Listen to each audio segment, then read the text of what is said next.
For example, yung attitude natin is something that we need to check constantly. Because the way we do things is a reflection on how we do everything. So sa video na to, let's talk about a simple attitude shift that will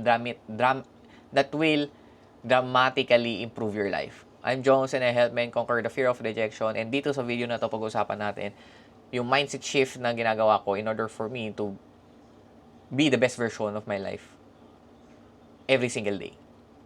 So, ano ba yung mindset shift na yon? But before natin pag-usapan yung mindset shift na yon, if you are a guy who's struggling with constant negativity, feeling mo lagi ka na lang may negative self-talk sa utak mo. Feeling mo palagi kang natatalo, feeling mo lagi kang china-challenge ng buhay. And lagi ka na lang walang gana bumangon sa araw-araw na to kasi problema na naman, challenge na naman. Then you might want to have this attitude shift in order for you to change your life. Kasi kung paulit-ulit na lang nangyayari sa'yo sa buhay mo, you struggle to find joy in your life, you don't see any opportunities for growth, and also nahihirapan ka to connect with your family and also with friends, then you might want to change your attitude on how you attack your problems and challenges. Because having a positive attitude is crucial for your success and happiness. So, this attitude shift na currently na ginagawa ko, na tinatry ko, and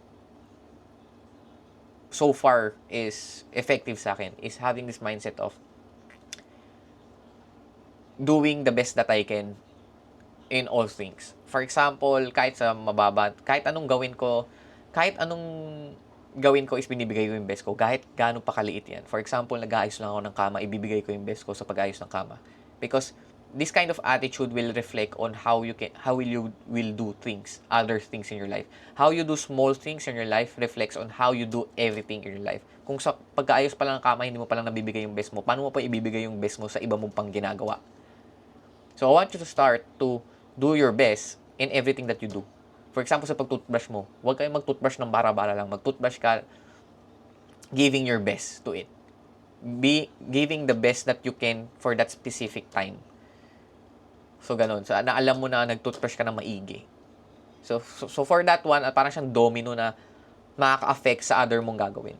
So, kung naging best ka pa lang, sa simula pa lang ng araw mo, then that kind of attitude will flow continuously to other things, sa iba mo pang gagawin.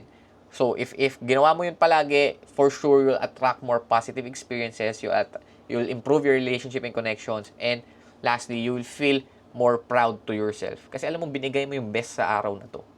Alam mo, binigay mo yung best mo sa araw na to, and life will give you challenges talaga. And normal lang yun. Kapag binibigay mo yung best mo for each day, you survive each day, lagi mo na naman sasabi, ito nga nalagpasan ko, paano pa kaya yung iba? Yung ganyan. So, always try to give your best sa lahat ng ginagawa mo. So, yun lang.